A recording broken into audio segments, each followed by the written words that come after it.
Guys, this side to Neha. Welcome to my YouTube channel.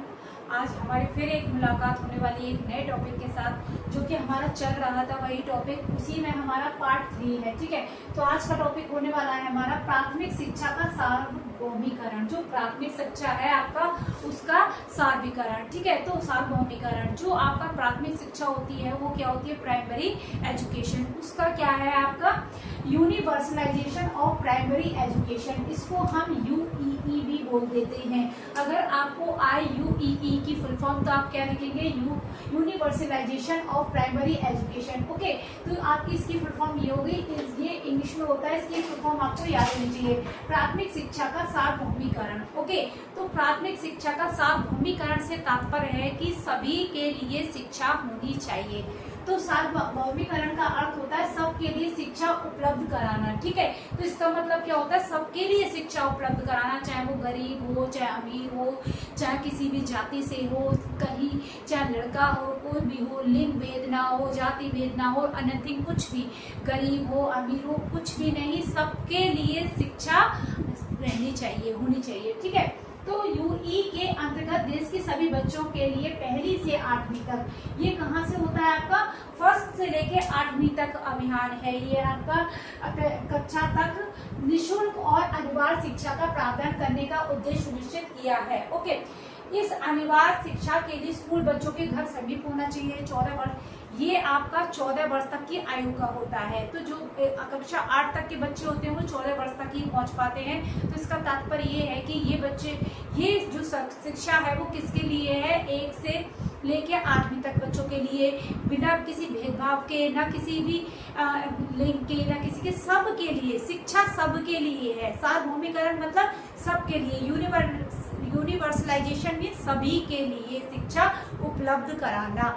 अब वो जो शिक्षा उपलब्ध कराना था सरकार के द्वारा, उसमें कुछ अभियान थे, सार्वभौमिकरण में कुछ अभियान चलाए गए थे, उनको हम पढ़ेंगे। ठीक है, स्कूल में जब यो सार्वभौमिकरण था, उसमें क्या क्या था? घर के समीप हो, 14 वर्ष तक बच्चे स्कूल नहीं छोड़े, ऑपरेशन ब्लैक बोर्ड, न्यूनतम शिक्षा स्तर, मध्य, इसमें क्या क्या कार्यक्रम करे उन्होंने? देखो, ऑपरेशन ब्लैक बोर्ड चलाया, ठीक है, न्यूनतम शिक्षा स्तर चलाया, मध्य भोजन चलाने की स्कीम चली, पोषण आहार सहायता कार्यक्रम चला, जिला प्राथमिक शिक्षा कार्यक्रम चला, सर्व शिक्षा अभियान चला। क्या चला? सर्व शिक्षा अभियान। कस्तूरबा गांधी बालिका विद्यालय आपका, ओके, प्राथमिक शिक्षा कोष इत्यादि। प्राथमिक शिक्षा के सार्वभौमिकरण संबंधित कुछ प्रमुख कार्यक्रम है, जो कि सार्वभौमिक यूनिवर्सल सिविलाइजेशन ऑफ एजुकेशन के लिए क्या करे थे? कई तरह के अभियान चलाए थे। ठीक है, तो हम उनको देखने वाले हैं कि क्या क्या है। पहला आपका है SSA, ठीक है, सर्व शिक्षा अभियान। उसमें हम सर्व शिक्षा अभियान में देखेंगे कि उसकी फुल फॉर्म क्या होती है। सर्व शिक्षा अभियान की फुल फॉर्म है SSA। सर्व शिक्षा को हम क्या बोलते हैं? SSA बोलते हैं। सर्व शिक्षा अभियान में आपका क्या क्या है? देखो, ये सब जो सर्व शिक्षा अभियान है वो कब से शुरू हो, इसको हम बोलते हैं SSA। ठीक है, तो इसको क्या बोलते हैं? हम SSA बोलते हैं। ये आपके पूछ लिया भी जाता है क्वेश्चंस में कि सर्व शिक्षा अभियान की फुल फॉर्म क्या है, तो ये है SSA। इसको हम SSA भी बोलते हैं। भारत सरकार का 2001 में शुरू किया गया मुख्य कार्यक्रम था। जो आपका सर्व शिक्षा अभियान था, ये भारत सरकार द्वारा मुख्य कार्यक्रम किया गया था। इसका उद्देश्य था 6 से 14 वर्ष तक की आयु के सभी बच्चों को मुफ्त और अनिवार्य शिक्षा प्रदान करके सार्वभौमिकरण प्राथमिक शिक्षा हासिल कराना था। ठीक है, तो जो आपका सर्व शिक्षा अभियान था वो कब लागू हुआ? पहला क्वेश्चन बनता है कि सर्व शिक्षा अभियान कब लागू हुआ, तो आप इसको बोलेंगे 2001 में। कब लागू हुआ? 2001 में लागू हुआ। ये लागू नहीं, शुरू किया गया। लागू तो 2010 में हुआ था। ये भारत सरकार द्वारा कब बनाया गया, कब शुरू किया गया? 2001 से शुरू किया गया। और ये इसका उद्देश्य कितने वर्ष की आयु तक के बच्चों के लिए था? तो 6 से 14 वर्ष तक की बच्चों के आयु के लिए था। और इसका बच्चों का कैसा था? मुफ्त अभियान था। ये कैसा था आपका? मुफ्त और अनिवार्य शिक्षा प्रदान करने का था। ठीक है, 2018 में, जो आपकी 2018 में इसको क्या कर दिया? 2018 में इसे राष्ट्रीय शिक्षा मिशन समग्र शिक्षा अभियान के साथ सभी एकीकृत कर दिया गया। तो आपको पूछ लिया जाएगा कि जो आपका सर्व शिक्षा अभियान है वो कौन से अभियान के साथ एकीकृत किया गया था, तो वो आपका है समग्र शिक्षा अभियान, ठीक है। और इसको हम राष्ट्रीय शिक्षा मिशन भी बोलते हैं। तो ये very very important question answer वो क्वेश्चन निकल कर आता है इसमें। सर्व शिक्षा अभियान आपका किसमें एकीकृत करा था, कौन सी ईयर में करा था, 2018 में करा था। किसमें किया गया था, समग्र शिक्षा अभियान में करा गया था या फिर राष्ट्रीय शिक्षा मिशन, ये भी आपको ऑप्शन में मिल सकता है। तो आपको इतना तो इसमें आपको आ गया। सर्व शिक्षा अभियान के कुछ लक्ष्य और उद्देश्य हैं। क्या लक्ष्य थे, क्या उद्देश्य थे उनके, हम देख लेते हैं। देखो जो भी अभियान होता है उसमें लक्ष्य होते हैं, उद्देश्य होते हैं, ठीक है, क्या हमें करना उसमें। तो इसका था सार्वभौमिकरण प्राथमिक शिक्षा, जो कि हम इसी के अंदर आपकी SSA आया है। तो इसमें क्या था आपका 6 से 14 वर्ष तक के सभी बच्चों को समयबद्ध तरीके से मुफ्त तथा अनिवार्य शिक्षा प्रदान करना था, ठीक है। फिर है आपका गुणवत्तापूर्ण शिक्षा। क्या थी आपकी शिक्षा, कैसी होनी चाहिए, गुणवत्तापूर्ण। गुणवत्तापूर्ण मीन्स कि उसमें गुण होने चाहिए शिक्षा में, कि ऐसे ही नहीं कि हाँ अभियान शुरू कर दिया और कुछ नहीं। बच्चों को सामुदायिक स्वामित्व वाली गुणवत्तापूर्ण शिक्षा प्रदान करके उनकी मानवीय क्षमताओं का विकास करना था। कि इसका विकास करना था, मानवीय क्षमताओं का विकास करना था, ठीक है। बुनियादी ढांचे में सुधार, जो आपका ये लक्ष्य बनाया था उसमें बुनियादी ढांचे थे, जैसे नए स्कूल खोलना, अतिरिक्त कक्षा कक्ष खोलना, शौचालय खोलना, पेयजल जैसी सुविधाएं प्रदान कराना। तो अब जब बच्चे की अच्छे लड़कियों के लिए, गर्ल्स के लिए वहाँ पे शौचालय होंगे तो तभी माँ बाप तो भेजेंगे शौचालय सभी। इसीलिए सब स्कूल में हर घर शौचालय, हर विद्यालय शौचालय बने थे ना। तो वही इसमें कि बुनियादी ढांचे में सुधार होना चाहिए। जो पूरा स्कूल का ढांचा है पूरा बुनियादी ढांचे में सुधार होना चाहिए।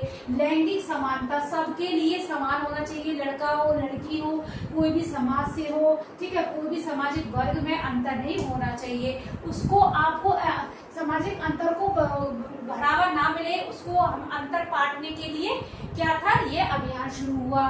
प्रशिक्षण, शिक्षकों के लिए प्रशिक्षण और क्षमता पर जोर देना। जो आपका प्रशिक्षण है वो प्रशिक्षण पे, तो शिक्षकों का प्रशिक्षण पे बहुत जोर देना ताकि वो कैसे टीचिंग कर रहे हैं, कैसा टीच कर रहे हैं, ठीक है। फिर सामुदायिक भागीदारी। सामुदायिक भागीदारी क्या है, स्कूल के प्रबंधन में समुदाय की सक्रिय भागीदारी सुनिश्चित होती है। भाई जब पूरा स्कूल प्रिंसिपल, आपका चेयरमैन, सब जो संस्था संभाल रही है सब कुछ क्या होते थे, प्रबंधन सक्रिय रहते थे, ठीक है। इसका इतिहास और वर्तमान क्या कहता है, आपका सर्व शिक्षा अभियान का इतिहास क्या है। इतिहास तो ये है कि 2001 में ये शुरू हुई थी सर्व शिक्षा अभियान, ठीक है। फिर 2009 के निःशुल्क एवं अनिवार्य शिक्षा अधिकार अधिनियम, जो RTE है आपका, RTE शिक्षा अधिकार अधिनियम 2009 में जो निःशुल्क और आपका एवं अनिवार्य था, उसमें इसका ये एक माध्यम बन गया, ठीक है, माध्यम था। अब क्या है, ये तो आपका इतिहास हो गया। अब क्या है कि 2018 में जो SSA है उसको हम अन्य प्रमुख शिक्षा योजना के साथ मिलाकर समग्र शिक्षा अभियान, किसमें उसको कर दिया, समग्र शिक्षा अभियान में इसको टच कर दिया। समग्र शिक्षा अभियान में एकीकृत योजना बना दी SSA की, ठीक है। यह मानव संसाधन विकास मंत्रालय द्वारा संचालित का एक केंद्र प्रायोजित योजना थी। तो ये किसके द्वारा की गई योजना थी, मानव संसाधन विकास मंत्रालय, किसके द्वारा, मानव संसाधन विकास मंत्रालय द्वारा संचालित एक केंद्र प्रायोजित, पूरे केंद्र के लिए, ऐसा नहीं कि सिर्फ कहीं के लिए, पूरे केंद्र के लिए, पूरे इंडिया के लिए, भारत के लिए प्रायोजित योजना थी ये, ठीक है। और भी ऐसे अभियान है जो कि हम पढ़ने वाले हैं।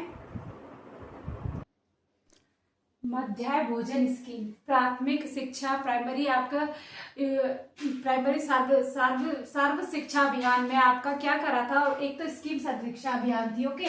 फिर दूसरी स्कीम आ गई आपकी मध्याह्न भोजन स्कीम, किसमें आई थी, सार्वभौमिकरण में, प्राथमिक शिक्षा सार्वभौमिकरण में आपकी मध्याह्न भोजन स्कीम आई थी, ठीक है। तो यह स्कीम सर्वप्रथम भारत के तमिलनाडु से शुरू हुई थी। तो आपको पूछा जाएगा क्वेश्चन में कि ये सबसे पहले कहाँ से शुरू हुई थी, तो ये भारत के तमिलनाडु से शुरू हुई थी, जिसका उद्देश्य था सर्व शिक्षा अभियान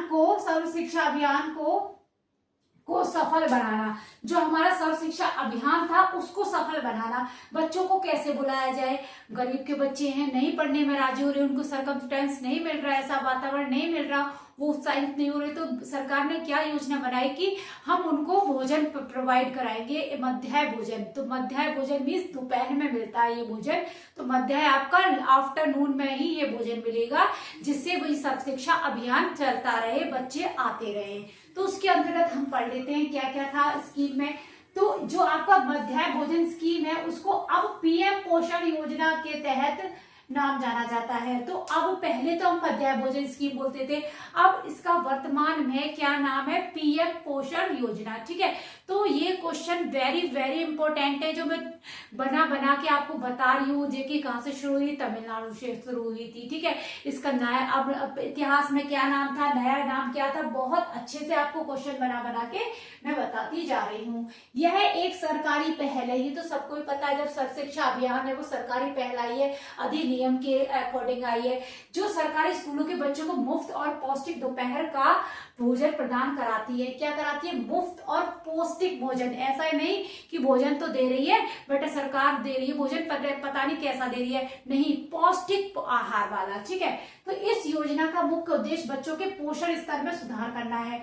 जब बच्चे, जो गरीब बच्चे होते हैं, उनका पोषण कैसा होता है, वो कुपोषण रहित हो जाते हैं। देखा नहीं, उनका मोटा मोटा पेट निकल जाता है, बहुत लंबे लंबे सूखे सखवाकार टाइप का रोग हो जाता है। तो उसको मद्देनजर रखते हुए इस पोषण स्तर में सुधार करना। ठीक है, कुपोषण कम करना, पता बच्चों को स्कूल आने के लिए प्रोत्साहित करना। खाना देंगे गरीब के बच्चे, पेरेंट्स वगैरह सब प्रोत्साहित होंगे कि भाई खाना मिल रहा है, अच्छा खाना मिल रहा है, कभी खीर मिल रही है, कभी मीठा मिल रहा है, कभी दूध मिल रहा है, सब टाइप का अलग अलग खाना प्रोवाइड कराना, ताकि वो प्रोत्साहित होकर स्कूल पढ़ने आए और हमारा मिशन सक्सेस हो कि सर्व शिक्षा अभियान। ओके, फिर आपका यह योजना पोषण मानदंडों को पूरा करती है। जो ये योजना बनी है, पोषण, पूरे जो पोषण है मानदंड है, जो पूरा एक चार्ट होता है, उनको करती है, पूरा करती है। जिसमें प्राथमिक कक्षाओं के लिए, जो आपकी प्राथमिक कक्षाओं है 1 से 5 तक के लिए, तो आपका 450 कैलोरी 450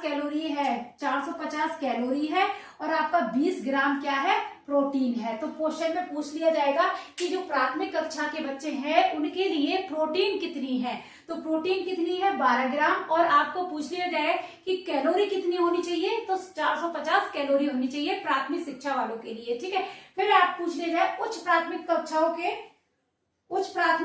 के लिए 700 कैलोरी, कितने की, 700 कैलोरी, जो कि आपके उच्च प्राथमिक में हो जाएंगे 6 से 8 तक के बच्चों के लिए। तो कितनी होनी चाहिए, 700 कैलोरी और 20 ग्राम प्रोटीन होनी चाहिए। कितनी होनी चाहिए, 20 ग्राम प्रोटीन होनी चाहिए। प्राथमिक में कौन से बच्चे आएंगे, 1 से लेके 5 तक के बच्चे आएंगे। ओके, कक्षा के। ठीक, फिर आपका योजना का इतिहास क्या है और वर्तमान नाम क्या है। ठीक है, तो यह योजना पहली बार कब हुई, 15 अगस्त 1995। एक क्वेश्चन ये बन गया कि कहां से हुई, भारत के तमिलनाडु से शुरू हुई थी। ठीक है, भारत के तमिलनाडु से कब हुई थी, 15 अगस्त 1995 में। राष्ट्रीय पोषण सहायता कार्यक्रम, कौन सा कार्यक्रम था, राष्ट्रीय पोषण सहायता कार्यक्रम के दौरान NPNSPE के तहत शुरू की गई थी। ठीक है, ये तो आपका वर्तमान इतिहास का क्वेश्चन बन जाएगा। वर्तमान में क्या है, सितंबर 2021 में, किसमें, सितंबर 2021 में इसे संशोधित कर प्रधानमंत्री पोषण शक्ति निर्माण, जिसको हम पीएम पोषण योजना नाम से भी जानते हैं, दिया गया है। तो अब ये पूर्ण नाम जो दिया गया है वो कब से दिया है, सितंबर 2021 से दिया है। और क्या नाम दिया गया है, प्रधानमंत्री पोषण शक्ति निर्माण, या फिर शॉर्ट पीएम पोषण योजना। ओके, ये वेरी इंपॉर्टेंट क्वेश्चन निकल कर आता है आपके लिए। एक और आपका नियम आया, वो था शिक्षा का अधिकार अधिनियम आपका 2009, जिसको हम जानते हैं शिक्षा का अधिकार 2009। ठीक है, तो वो आपका है राइट ऑफ एजुकेशन। क्या है ये, एक एक्ट है आपका, एक अधिनियम है जो कि है आपका 21A में आता है, भाग 3 में। ये कानूनी तौर पर एक संविधान में नियम बनाया गया है कि शिक्षा का अधिकार, ठीक है, राइट ऑफ एजुकेशन बोलते हैं, जो कि 2009 में लागू हुआ था। शिक्षा का अधिकार राइट ऑफ एजुकेशन अधिनियम 2009 राज्य, परिवार और समुदाय की सहायता से 6 से 14 वर्ष तक के सभी बच्चों के लिए मुफ्त एवं अनिवार्य गुणवत्तापूर्ण प्राथमिक शिक्षा सुनिश्चित कराता है। तो ये क्या कराता है? प्राथमिक शिक्षा सुनिश्चित कराता है। ओके, फिर आपका यह अधिनियम वर्ष 2005, यह अधिनियम वर्ष 2005 के शिक्षा के अधिकार विधेयक का संशोधित रूप है। ये क्या है? जो संशोधित रूप है, 2005 में संशोधित रूप था। वर्ष 2002 में संविधान के 86वें संशोधन द्वारा अनुच्छेद 21A के भाग 3 के माध्यम से 6 से 14 वर्ष तक की सभी बच्चों को मुफ्त एवं अनिवार्य शिक्षा उपलब्ध कराने का प्रावधान किया गया था। इसको प्रभावी बनाने के लिए 4 अगस्त 2009 को लोकसभा में यह अधिनियम पारित किया गया। पूछ लिया जा सकता है कि आपका ये लोकसभा में कब नियम पारित किया गया था? तो 4 अगस्त 2009 को। ये क्वेश्चन आपका जीके में बन सकता है, जीके जीएस में बन सकता है, अब इसमें भी बन सकता है, पेडोलॉजी में और साइकोलॉजी में, और आपका ये जीएस का भी क्वेश्चन बन सकता है। ओके, तो शिक्षा का अधिकार अधिनियम के पहलू क्या थे, क्या क्या महत्व था इनका? तो आपका इनका महत्व था, देखो, एक तो पहला है कि महत्व मौलिक अधिकार, सबको क्या है? मौलिक अधिकार है हमारा अधिनियम का, ये आपका मौलिक अधिकार है। ओके, फिर इसमें कौन से आयु के वर्ग के बच्चे आते हैं? इसको रट लो, 6 से 14 वर्ष तक के बच्चों आयु के बच्चे आते हैं, और कक्षा आपकी 1 से लेकर 8वीं तक आता है। ठीक है, फिर ये निःशुल्क और अनिवार्य शिक्षा है, निःशुल्क है और इस पे ध्यान रखो, अनिवार्य शिक्षा है। ठीक है, प्रवेश और उपस्थिति, इसमें क्या होता है? प्रवेश आपका फ्री होता है, कोई फीस नहीं लगती, आप जाइए और मुफ्त में अपना एडमिशन कराइए, फ्री होता है। वहां पर आपको भोजन मिलता है, मध्याह्न भोजन मिलता है। ओके, उपस्थिति फ्री होती है। निजी स्कूलों में 25% का कोटा। अब जो बच्चे वंचित रह गए, सरकारी स्कूल वहां पे नहीं है, दूर है, पास है, सरकारी स्कूल का इसका नियम भी यही है कि सरकारी स्कूल जहाँ जैसे संस्था गाँव है, वो देहात है, वहां पे पास ही होता है, दूर नहीं होता, किलोमीटर के दायरे में ही होता है। ठीक है, तो अगर वंचित रह गए तो वो 25% को जो निजी स्कूलों को देना होता है। स्कूल संचालक के लिए मानक, जो स्कूल संचालक है, जो स्कूल चला रहा है, उसके लिए भी कुछ मानक दंड है। ठीक है, गैर मान्यता प्राप्त स्कूलों के संचालन को रोकता है। ठीक है, जो आपके जैसे गैर मान्यता प्राप्त स्कूल खोल लेते हैं प्राइवेट वगैरह, उनको मान्यता प्राप्त नहीं है, मानक दंड बने हुए हैं। ठीक है, बाल शिक्षा के लिए कानूनी ढांचा, आपकी जो भी बाल शिक्षा है उसके लिए कानूनी ढांचा बना हुआ है, जो कि आपका ये क्या है? शिक्षा का अधिकार 2009। ऐसा कोई बंदा नहीं है, ये एक संविधान के तहत आपका अधिनियम है कि सब बच्चों को मौलिक अधिकार है पढ़ने का, वो गरीब हो, जात से हो, लिंग हो, कोई भी एनीथिंग पर्सन हो, सबको पढ़ने का अधिकार है, आपका अधिनियम है। तो आज का चैप्टर हमारा अब बाल केंद्रित शिक्षा और का प्रगतिशील शिक्षा पूरा चैप्टर खत्म हो चुका है। इसमें हमने तीन भाग करे हैं, जो कि लास्ट भाग ये था हमारा, खत्म हो गया है ये चैप्टर आपका बाल केंद्रित शिक्षा और प्रगतिशील शिक्षा। ठीक है, की अवधारणा। अब हमारा चैप्टर स्टार्ट होगा बुद्धि एवं बहुआयामी बुद्धि। बुद्धि में जो भी सारे टॉपिक हैं, हम सभी टॉपिक 1 बाय 1 करेंगे। जो एक तो मैंने वीडियो पहले दे रखी है, वो जैसे हार्वर्ड गवर्नर की थ्योरी, वो और भी मैंने दे रखी है, उनको हम रिपीट नहीं करेंगे।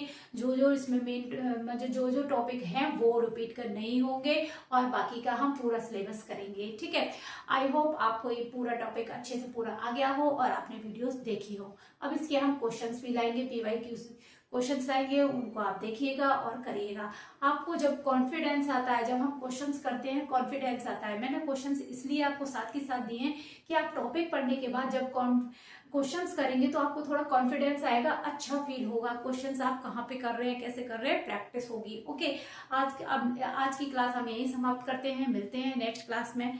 थैंक यू, धन्यवाद।